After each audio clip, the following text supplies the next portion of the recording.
할렐루야.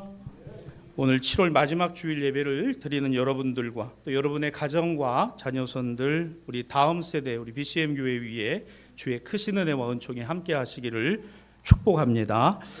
무더운 여름을 보내고 있습니다. 여러분 이렇게 건강한 모습으로 만나 뵙게 돼서 참 감사한데요. 우리 한번 따라합시다. 예배드림이 복입니다. 크게 합시다. 교회 오게 하시니 감사합니다. 한 번 더 따라합시다. 은혜의 말 하겠습니다. 축복하는 성도 되겠습니다. 네, 특별히 오늘은까지는 우리 BCM 교회 성경학교인데요. 우리 친구들 안아주시고 또 축복해 주시면 좋을 것 같아요. 어제와 오늘 우리 교회에서 또 1박을 하고 하나님께서 주시는 은혜를 또 사모하는 우리 친구들, 우리 저들을 축복하는 우리 교회가 되었으면 좋겠습니다. 일반적으로 우리가 사는 세상을 바꾸는 힘이 어디서 올까요? 인간의 지식에서 온다라는 믿음이 있습니다. 세상의 진보, 발전 다 이 지식에서부터 오고 이 지식을 얻고 가지는 것을 곧 힘이요 능력이라고 여기기 때문이죠. 이른바 우리가 흔히 듣고 있는 지식 기반 정보화 사회라는 말을 아마 들어보셨을 겁니다. 한참 이런 얘기가 있었죠. 지식 기반 정보화 사회. 인류가 세상이 모토로 하고 있고 목표로 하고 있는 것이 지식 기반 정보화 사회라는 이야기를 언론을 통해서나 세상의 흐름이 그와 같은 이야기에 있다는 거 우리가 들어왔습니다. 그래서 지식을 바탕으로 한 정보 그리고 데이터가 축적이 되어 쌓여서 어느새 힘이 된 거예요. 여러분 빅데이터라는 말 들어보셨나요? 이 빅데이터라고 하는 것이 바로 그 지식과 데이터가 쌓이고 쌓여서 어떤 하나의 거대한 힘을 형성하게 되는 것입니다. 이런 거예요. 누가 어디서 언제 어떻게 무엇을 했는지가 다 쌓이는 겁니다. 예를 들면 지금 이와 같은 여름에 가장 많이 사 먹는 게 뭐냐, 그리고 가장 많이 가는 곳이 어디냐, 그리고 가장 많은 활동을 하는 시간대가 어디냐, 이런 게 다 뭐예요? 지식이 되고 쌓여서 데이터가 돼서 그것이 하나의 큰 그룹이 되면 이걸 빅데이터라고 합니다. 그래서 이것을 분석하고 이것을 갖고 있는 사람이 뭐예요? 회사가 힘이 있는 겁니다. 힘이 있고 세상을 움직이는 능력이 있게 되는 거예요. 우리는 그런 세상을 지금도 살아가고 있습니다. 나아가 이 같은 정보와 데이터의 힘이 바른 방향으로 사용되면 세상은 더 나은, 더 행복한, 더 윤택한 세상이 될 것이다라는 믿음이 있는 거예요. 하지만 살아보니 어떻습니까? 세상의 위기가 극복되고 보다 더 나은 삶이 되었어요. 더 행복하십니까? 더 우리는 좋은 시대를 살아가고 있다고 여겨지시는지요? 더 나은 세상과 삶의 질이 되어질 것이라고 믿고 확신하고 싶지만 현실은 더 힘들고 암울하고 어두컴컴한 디스토피아와 같은 세상을 우리는 지금 경험하고 있는 거예요. 그런데 어때요? 세상은 점점 더 지식 기반 정보화 사회를 지나서 지금은 어떤 시대를 향하고 있다고 하죠? 초정밀, 초연결. 그래서 AI를 기반으로 한 네트워크 시대로 가야 된다라고 해서 더 촘촘하게 세상을 더 정밀하게 더 많이 컴퓨터에게 역할을 부여하는 이런 시대로 나아가고 있다는 거예요. 우리가 원하고 바라는 것과 그것을 지향하는 것이 우리의 현실과는 불일치가 되고 있다는 겁니다. 더 행복하지 않다는 거예요. 더 우리가 윤택하고 나은 삶을 살아가고 있다고 여겨지지 않는다는 겁니다. 여러분 어때요? 이렇게 가다 보니까 이게 한순간 탁 하고 멈춰버리면 어떤 일이 일어나나요? 여러분 이제는 내 개인에게 일어나는 일이 아닙니다. 우리만의 일이 아니에요. 우리나라만의 일이 아닙니다. 전 지구적으로 전 세계적으로 멈춰버려요. 서버립니다. 우리는 지난주 중에 이걸 경험했어요. 우리가 사용하고 있는 컴퓨터 안에 들어가 있는 그 프로그램 하나가 문제를 일으키니까 그 문제가 전 지구적으로 다 확산이 돼서 비행기가 멈췄습니다. 은행 거래가 안 됩니다. 물류가 유통이 안 됩니다. 그렇죠? 앞으로 가면 갈수록 더 그렇게 될 겁니다. 근데 여러분 그 몇 시간, 그 하루를 경험하면서 어떤 두려움이 찾아오던가요? 야, 이러다가는 전 지구가 동시적으로 멈추는 상황이 올 수도 있겠구나. 이거 현실입니다. 여러분 AI 기술은요 점점 더 컴퓨터에게 권한을 부여하는 쪽으로 가고 있습니다. 인간이 제어하고 인간이 통제하는 쪽으로 가고 있는 게 아니라 컴퓨터에게 더 많은 자유를 부여하고 더 많은 것을 할 수 있도록 해가고 있습니다. 얼마 전 뉴스를 보니까 여러분 우리나라 굴지의 전자 가전 회사에서 사람이 인력으로 냉장고를 만드는 것과 지금은 그 시스템을 전체를 바꿔가지고 전부 다 로봇가 그리고 로봇을 제어하는 AI 기술이 그 큰 여러분 500, 600, 700, 800리터짜리 냉장고를 13초마다 한 대씩 만들어요. 대단하지 않습니까? 과거에 여러분 사람이 하루에 가전회사에서 만들 수 있는 냉장고 수는요 그 수의 10분의 1, 100분의 1도 안 됐어요. 13초에 한 대, 13초에 한 대씩을 만들어요. 이것도요 인간이 제어하는 게 아니라 자동으로 돌아가게 돼요. 여러분 검수도요 로봇가 한다는 거 아세요? 딱 스캐닝 해가지고 어디 이상 있으면 탁탁탁 빼버립니다. 사람은 그게 돌아가나 안 돌아가나만 보고 있으면 돼요. 초정밀, 초연결. 지금은 우리가 스마트폰을 통해서요 웬만한 거를 다 할 수 있습니다. 하긴 요새 우리 교회 BCM 교회 아가들도요 막 울다가 스마트폰 쥐어주면 뚝 붙이는 거 아세요? 그거 만질 줄 압니다. 행복하신가요? 여러분 이것을 제어하고 이와 같은 것을 갖고 있는 사람들이 힘을 갖고 있는, 지식을 갖고 정보를 갖고 데이터를 갖고 있는 사람들이 힘을 갖고 있는, 그리고 세상은 점점 더 그와 같은 상황으로 가고 있다는 겁니다. 오늘 여러분과 함께 생각해 볼 내용이 바로 이거예요. 힘과 능력. 누구의 힘이요? 누구의 능력? 어떤 힘이요? 어떤 능력인지. 그 힘과 능력은 어디서부터 오고 진짜 힘과 능력이 무엇인가를 여러분과 함께 생각해 보려고 합니다. 오늘 요한복음 6장 1절로 21절까지의 말씀에 두 가지 이야기가 있어요. 우리가 잘 아는 보리떡 5개와 물고기 2마리로 5,000명이 먹고도 남음의 역사 하나, 무리를 걸어오신 예수님이 제자들과 나누시는 대화 둘, 이 두 가지의 얘기를 우리는 흔히 이렇게 얘기합니다. 기적, 주님이 행하신 기적. 맞습니다. 하지만 우리가 그 전에 하나 분명히 짚고 넘어가야 될 게 있어요. 요한복음 전체는, 복음서의 전체는 한 가지의 방향성과 주제를 가지고 설명하고 있습니다. 내가 곧 길이요 진리요 생명이니. 자막 올려주세요. 내가 곧 길이요 진리요 생명이니 나로 말미암지 않고는 아버지께로 올 자가 없느니라. 이건 요한이 말하고 있는 게 아닙니다. 복음사가들이 말하고 있는 게 아니에요. 누구의 말씀이에요? 예수님의 말씀입니다. 믿으십니까? 내가 곧 길이요 진리요 생명이니. 결론적으로 말씀드리면 힘과 능력, 참된 힘과 능력, 바르고 온전하게 쓰여지는 힘과 능력은 하나님께 있고 그 아들이신 예수님께 있다는 사실이에요. 사실이에요. 팩트입니다. 성경은 우리에게 이것을 증거하고 있어요. 요한복음 6장 5절 오는 본문 말씀에 보면 많은 무리들이 예수님께 나올 때 예수님께서 걱정을 하세요. 제자들도 걱정을 했을 겁니다. 그것을 아시는 예수님이 묻습니다. 우리가 어디 가서 떡을 사서 이 사람들을 먹일 수 있겠냐?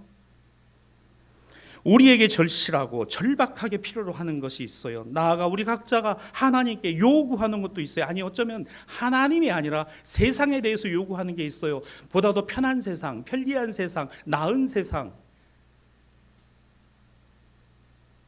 그와 같은 세상을 우리가 가려고 하고 바라봅니다. 그런데 여러분 사실은 어떻습니까? 그거 없었을 때가 더 나았던 것 같아요. 차라리 이렇게 초정밀 초연결 사회가 아니었을 때가 더 나았던 것 같아요. 아날로그적인 것이 디지털적인 것보다 더 나은 것 같기도 합니다. 여러분 이해하고 들으세요. 드디어 고대하시던 에어컨 수리가 이번 주에 되게 됐습니다. 우리 에어컨 없을 때 어떻게 살았어요? 등목하고. 우리 어린 친구도 잘 모를 거예요. 펌프 해가지고 바가지에 바켓으로 가면 안 되죠. 예, 양동이에다가 해가지고. 예. 저도 어릴 때 어머니가 그 집에서 등목을 해주시고 그리고 선풍기. 여러분 저희가 사남매니까 한 방에 6식구가 말입니다. 교회에서 얻어주신 사택이 작아요. 작은데 거기서 6식구가 선풍기 하나 놓고 회전을 하면서 해야 되는데 회전 각도가 크지 않아가지고 이 사이드에 밀려나 있으면 무척 더운. 그래서 더우면 땀을 삐질삐질 흘리고도 아침에 이맘때가 되면 우리 선생님들이 나눠주고 이름표 뒤에다가 포도나무 하나씩 그려놓고 우리 성경학교 때 새벽기도 했거든요. 그래가지고 흰구름 뭉게뭉게 피는 아침 아이들하고 가서 하루 종일 뛰고 그 땀 뻘뻘 흘리면서 권사님들 집사님들이 밥해서 아이들 먹이고. 여러분 그때 에어컨이 어디 있습니까? 진짜 부잣집에나 창문에다 붙이고 놓고 사는 골드스타 에어컨은 제가 봤어요. 교회 에어컨이라니. 그리 살았어요. 근데 지금은 어때요? 에어컨이 없으면 안 된다고. 왜 우리는 이제 그렇게 경험하고 있습니까? 여러분 이 많은 사람을 어떻게 먹이겠느냐? 이거 사실은 예수님께서 질문하고 계신 거지만 이게 우리의 생각이에요. 얼마나 많은 사람들이 우리가 할 수 있나? 이거 우리가 할 수 있는 게 아니에요. 이거 우리가 어떻게 해서 할 수 있나요? 이거 우리가 할 수 있는 거에는 한계가 있습니다. 어느 정도까지는 하지만 근본적인 정답은 아니라는 거예요. 여러분 꼭 하나 기억합시다. 우리는 정답이 아니에요. 할 수 있는 대로 하고 가능한 한 하지만 거기까지. 그리고 답은 주님께 있습니다. 주님께 있어요. 예수님께서 빌립에게 물으시죠. 우리가 어디서 이 떡을 사서 이 사람들을 먹이게 했는지? 라는 예수님의 질문은 보세요. 예수님은 답을 갖고 계신 질문입니다. 사람은 답을 구하는 질문을 하고 있는 거예요. 여러분 우리 인생은 답을 구하고 있어요. 사랑하는 여러분, 우리는 그 답을 압니다. 정답은 주님께 있습니다. 정답은 주님이십니다. 현실과 불일치한 거예요. 내가 바라고 소원하고 원하고 구하고 아래는 모든 것과 이 현실이 불일치해. 맞지 않아. 다 어긋나고 있습니다. 자, 예수께서 제자 빌립을 봅니다. 배우고 익히고 지식을 갖고 있는 여러분이 빌립이라는 이름 여러분 아시죠? 이거 히브리식 이름 아닙니다. 유대 이름이 아니에요. 헬라식 이름입니다. 필립입니다. 이 이름은 헬라식 교육을 받았다는 거예요. 이 예수님의 제자 빌립은요 똑똑한 사람입니다. 지식이 있는 사람입니다. 배운 사람입니다. 그에게는 헬라식 교육이 주입되어 있는 사람이에요. 왜 하필이면 예수님께서 12제자 중에 빌립에게 물으셨을까? 생각해 보셨어요? 여러분 성경을 읽으실 때 왜라는 질문, 왜 하필이면 그 많은 제자 중에 빌립에게 물으셨을까? 배운 사람이에요. 지식이 있는 사람입니다. 똑똑한 사람이에요. 이름이 빌립이에요. 그 빌립에게 물으셨을 때 빌립이 말합니다. 주님, 한 사람씩 조금씩 나눠줘도요 제가 어림잡아 계산해 본 바로는 200데나리온의 떡도 부족할 것입니다. 예수님, 제가 이제 딱 계산해 보니까요 6개월치 월급을 다 모아가지고 산다 하더라도요 다 못 먹입니다. 여러분 이게 빌립의 최선이고 빌립의 한계입니다. 이것이 우리의 최선이고 계산해야죠. 생각해야죠. 여러분 똑똑하게 살아야 됩니다. 그러나 동시에 그게 한계입니다. 빌립이 최선을 다한 거예요. 그런데 그것은 정답이 아닙니다. 그걸로만 되는 게 아닙니다. 우리는 일단 경험하고 해본 다음에 알게 되고 깨닫게 되죠. 생각해 봅니다. 계산해 봅니다. 실행에 옮겨 봅니다. 그리고 우리 깨달아요. 아, 모자르구나. 아, 이게 안 되는구나. 아, 이게 좀 부족하구나. 아, 이게 여기까지구나. 그래서 절실하게 체감하고 체험하게 되는 거죠. 이게 일반적입니다. 간혹 가다 보면은요, 경험하고 또 실행해 보고 나서 아, 이게 아니, 근데 이거 모르는 그런 분들도 있기는 하더라고요. 안타깝죠. 또 다른 경우도 있습니다. 제자 또 한 사람 누구예요? 안드레입니다. 오늘 본문 구절은 안드레는 그 상황을 지켜보며 그 대화 가운데 이렇게 끼어듭니다. 예수님 앞에 얘기하죠. 여기 한 아이가 있어 보리떡 5개와 물고기 2마리가 있는데 보기는 봤어요. 크게 보이긴 해요. 그러나 빌립의 계산법으로 본다면 이건 말도 안 되는 이야기입니다. 그리고 안드레조차도 그것이 이 많은 사람에게 얼마나 되겠사옵나이까. 이 정도 가지고 예수님 이 많은 사람들에게 소용이 될까요? 이게 안드레도 큰 기대하지 않는 거예요. 그거를 보고 있지만 그거 가지고 글쎄요, 예수님이라고 방법이 있으시겠어? 이거 가지고 되겠습니까? 우리가 가진 경험치, 우리가 알고 있는 지식, 그 끝이 있어요. 그것을 넘어설 수 없는 게 있습니다. 인간의 테크놀로지 자체가, 기술 자체가 계속해서 초정밀 최연결 사이로 가도 할 수 없는 게 있어요. 감정과 생각과 이성을 줄 수 없습니다. 그것은 오직 하나님의 피조물인 우리에게 주신 은총인 거예요. 있습니까? 생각 똑바로 하고 살아야 됩니다. 왜? 하나님이 우리에게 생각 똑바로 하실 수 있는 이성을 주셨어요. 우리가 느낄 수 있는 감성을 주셨어요. 우리가 판단할 수 있는 의지를 주셨어요. 이걸 뭐라 해요? 인격이라고 하는 겁니다. 그게 인격적인 하나님을 만나는 거예요. 흔히 그런 얘기들 하죠. 아우, 하나님은 왜 우리를 죄인으로 만들어 놓고 구원하시나? 여러분 그 질문 받으시고 전도하다 보면 그런 질문 받으실 거예요. 그러나 분명하게 대답하십시오. 하나님은 우리에게 의지와 감성과 판단하는 지정의의 인격을 주셔서 판단할 수 있도록 하셨다는 거예요. 인생은 하나님을 아는 것이 정답입니다. 그 하나님을 확신하는 것이 바른 길입니다. 그 하나님 앞에 살아가는 인생인 거 깨닫는 것이 축복인 겁니다. 이게 정답이에요. 그래서 지정의가 있는 겁니다. 그걸 깨뜨린 게 하나님이 아니에요. 그게 인간이에요.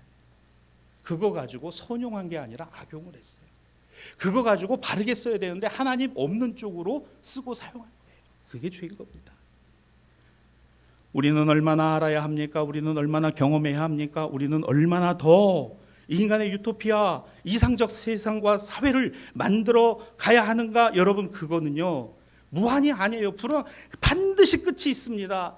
우리가 절감하는 한계가 있어요. 내가 느끼는 한계가 있어요. 내 육체의 한계가 있고 내 정신의 한계가 있고 지식의 한계가 있고 내 삶의 상황의 한계가 있습니다. 그 한계가 왔을 때 우리가 기억해야 하는 것이 있습니다. 그 끝에 예수가 서 계심을 보는 거예요.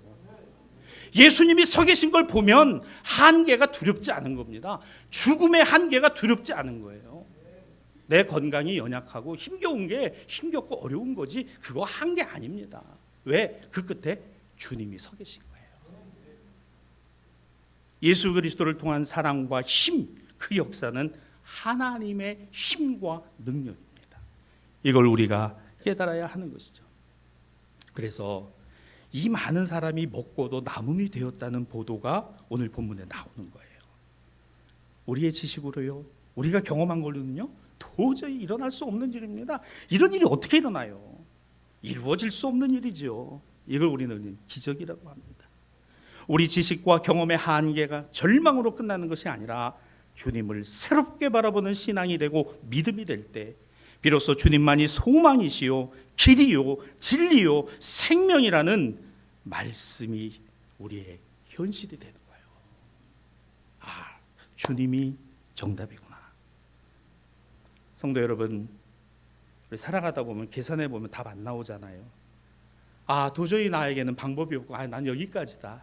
한계를 경험하게 됩니다. 모자라요. 부족합니다.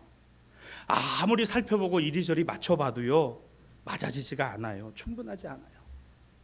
그럴 때 우리는 한계를 느껴요. 여러분, 무리하지 마세요. 한계 앞에서 한계를 인정하세요. 그리고 거기에 서 계신 주님, 내가 도와줄게. 내게 답이 있다.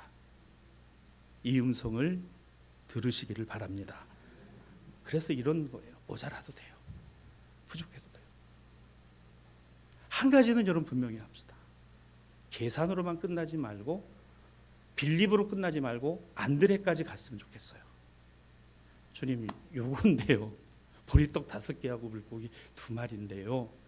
이거 가지고 뭐가 되겠나요? 저는 계산 안 나옵니다. 답이 안 나옵니다. 주님이라고 답이 있을까요? 괜찮아요. 모자라도 괜찮아요. 부족해도 괜찮아요. 스크래치 나도 괜찮아요. 충분하지 않아도 괜찮아요. 계산해 보세요. 따져 보세요. 생각해 보세요. 궁리해 보세요. 그리고 자포자기하고 절망하는 것으로 멈추지 말고 거기서 묵묵히 나를 바라보시고 내게 말씀하시는 빌립을 시험하셨던 예수님이 나를 바라보고 계심을 경험하는 우리 모든 성도들이 되시기를 주님의 이름으로 축복합니다. 그 주님께 다가가는 거예요. 그 주님을 보고 있는 겁니다. 그 주님과 대화하는 겁니다. 그게 기도예요. 그 주님과 대화하는 거죠. 주님에게 방법이 있기 때문이고 주님이 능력이시고 주님이 힘이시기 때문인 겁니다. 계속해서 요한복음의 본문의 말씀이 이어지죠. 인생의 배에 올라있는 우리들에게 풍랑이 이런 두려움이 앞섭니다. 어찌할 바를 모르는 상황에 처해집니다. 거기서 주님의 음성을 듣게 됩니다. 이런 음성이죠. 내니 두려워 말라. 20절과 21절이에요. 따라합시다. 나다. 크게 따라합시다. 나다. 두려워하지 마라. 그럼 어떻게 해요? 기뻐서 배로 주님을 영접하니. 그렇습니다. 그래서 그 배는 그들이 가려던 땅에 이르렀더라. 이 음성을 듣는 여러분들이 되셨으면 좋겠습니다. 우리 인생의 배가 가려던 땅이 있어요. 목적지가 있어요. 은혜의 항해를 할 수 있어야 됩니다. 하나님의 은혜가 우리에게 바람과 같이 우리의 인생의 지식과 지혜의 돛을 폈을 때에 은혜의 바람이 불어서 오늘 우리가 가려고 하는 그 목적지로 우리를 이끌어 가시는, 여러분, 우리는 키를 잡은 선장이 아닙니다. 우리 인생의 키를 주님이 잡고 계셔야 되는 거예요. 오늘 우리는 정답을 여기에서 보게 됩니다. 깨달아야 하고 믿어야 되고 확신해야 되는 것이 이것입니다. 자, 이제 그러면 한 가지 우리 주의할 것이 있어요. 내가 그 같은 은혜의 바람을 타고 내 인생의 배가 두려움과 절망의 한계 앞에서 그것을 뛰어넘는 주님의 능력과 역사를 힘있게 됐을 때, 그건 누구 겁니까? 내 게 아니에요. 내 힘과 내 능력이 아니에요. 하나님의 것이요.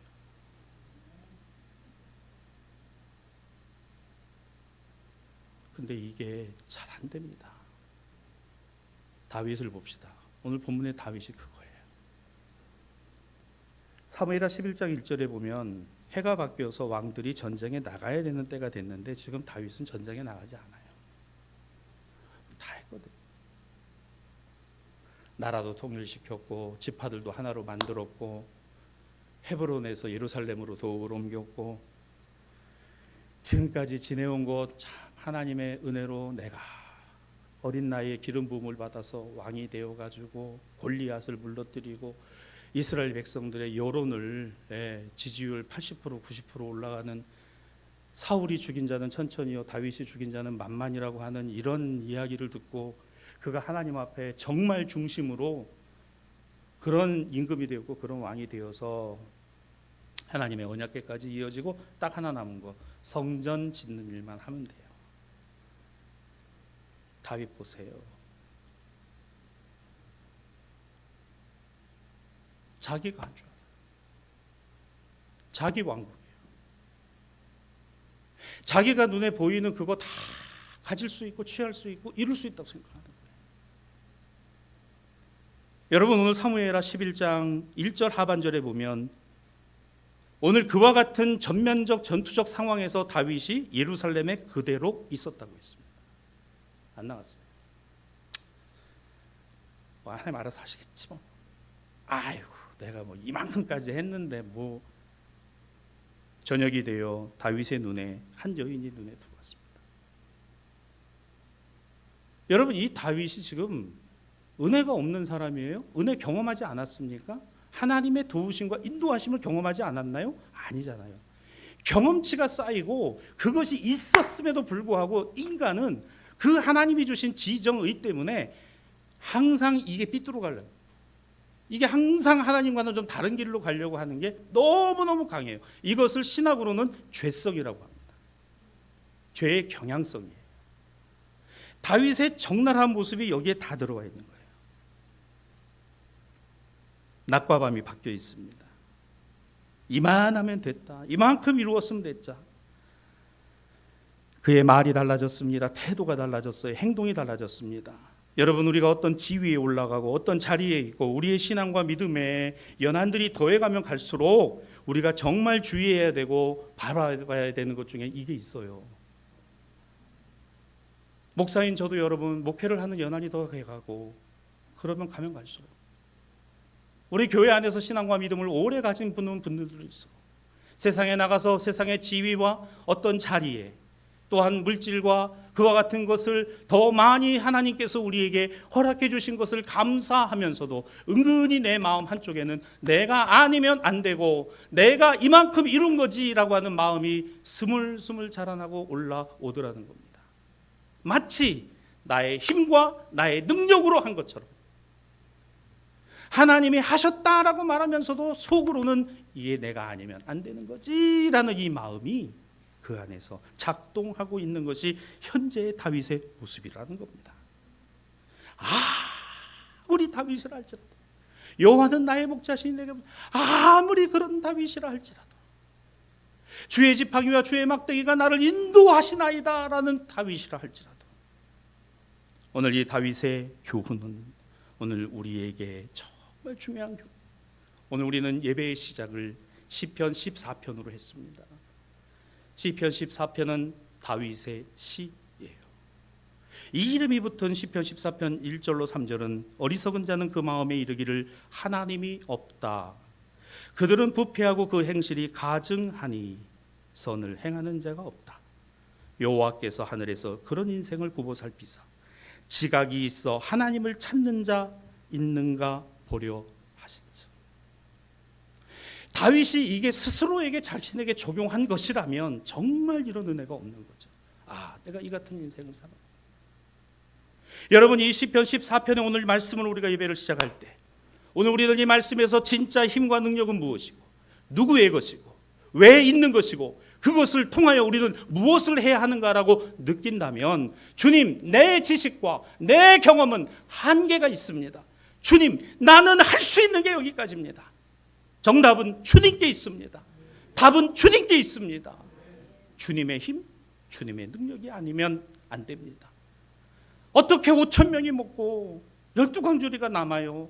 어떻게 무리를 걸어오시는 주님이 제자들에게 나다 두려워하지 말라라는 음성을 말씀하시는가? 누가 할 수 있는가?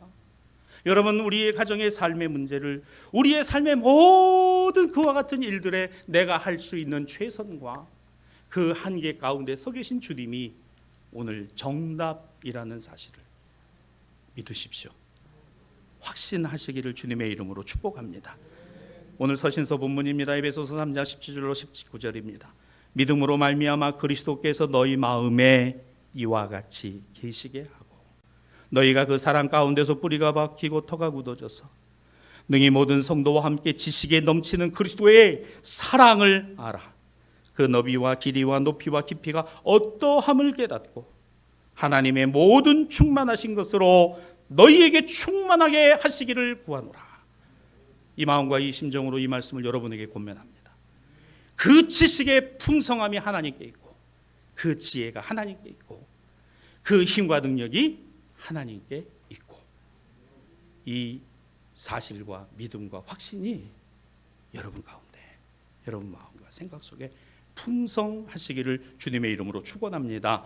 에베소서 3장 20절입니다. 우리 가운데 역사하시는 그 능력으로 우리가 구하거나 생각하는 모든 것에 더 넘치도록 능히 하실 하나님 아버지와 우리 주 예수 그리스도는 우리의 힘이요 우리의 능력이십니다. 그 힘과 능력이 여러분들에게 함께 하시기를 축복합니다. 말씀을 마무리하죠. 어제 우리 친구들 성경학교 개회 예배 드릴 때, 자 오늘도 다시 한번 물어볼게요. 자 우리 친구들, 목사님 어제 물어봤죠. 나에게 스마트폰과 하나님을 믿는 것이 있는데 둘 중에 하나만 선택하라 그러면, 자 우리 친구들 뭐 선택할래요? 딱 한 명 얘기하죠. 갈등하는 거. 두 개는 좀 하면 안 될까? 두 개를 좀 가지면 안 될까?